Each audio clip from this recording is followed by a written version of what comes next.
તો હાલ મહત્વના સમાચાર પ્રાપ્ત થઈ રહ્યા છે વડોદરાથી। વડોદરામાં જાસૂસ કાંડ અંગે આરોપીની રિમાન્ડ મંજૂર કરવામાં આવ્યા છે। કોર્ટે 14 દિવસના રિમાન્ડ મંજૂર કર્યા છે। ગઈકાલે ભરૂચથી ઝડપાયો હતો આરોપી, ત્યારે સંવેદનશીલ માહિતી પાકિસ્તાનને પહોંચાડવાનો આરોપ આરોપી પર લગાડવામાં આવી રહ્યો છે। આરોપી પ્રવીણ મિશ્રાના રિમાન્ડ હાલ મંજૂર કરાયા છે।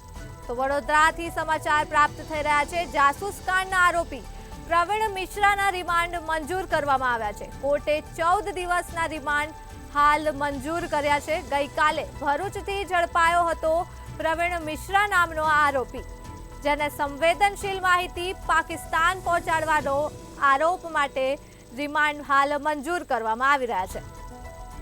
જાસૂસ કાંડની આ ઘટના સામે આવી રહી છે। જાસૂસ કાંડના આરોપીની રિમાન્ડ હાલ મંજૂર થાય છે। કોર્ટે 14 દિવસના રિમાન્ડ કર્યા છે મંજૂર।